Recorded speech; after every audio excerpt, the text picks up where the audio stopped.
चौधरी साहब, कावड़ियों पर मौलाना रशीदी का विवादित बयान है कि आतंकवादियों से की शिव भक्तों की तुलना।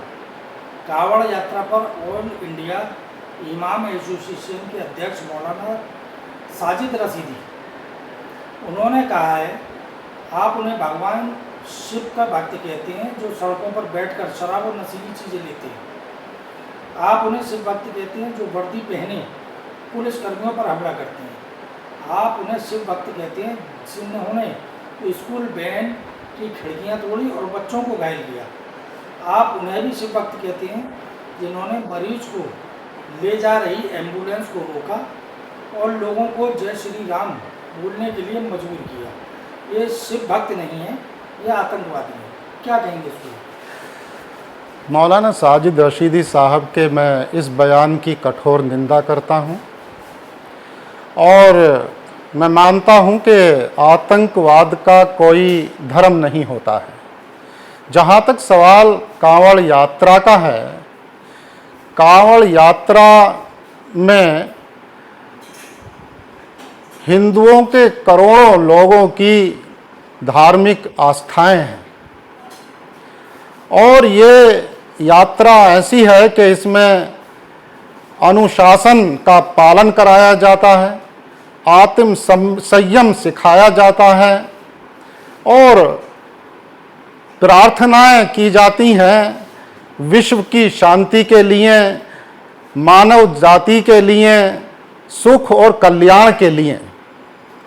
तो ऐसी यात्रा के बारे में अगर आतंकवादी कोई कह रहा है तो मैं इस बयान की कठोर निंदा करता हूं।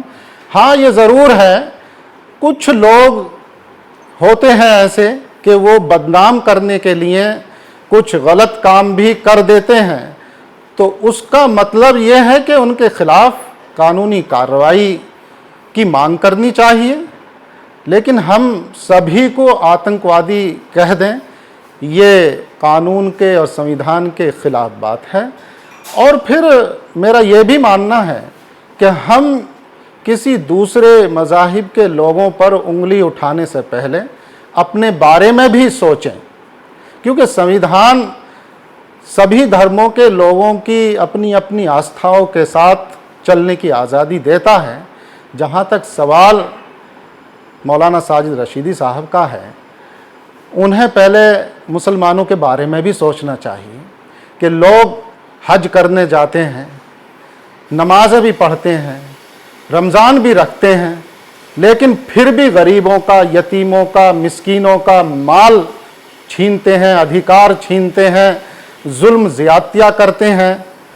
तो ये कितना बड़ा गुनाह है और गरीबों का माल हड़प करना, हराम माल खाना, तो अपने बारे में भी समझना चाहिए। अब सबसे पहले अपनी इस्लाह की बात की गई है इस्लाम में, तो दूसरों पर तंज करने से पहले खुद भी अपना मुहासबा करना चाहिए और ऐसा कोई बयान नहीं देना चाहिए जिससे कि समाज में नफरत पैदा हो और किसी ख़ास धर्म के लोगों के जज्बात को ठेस पहुँचे।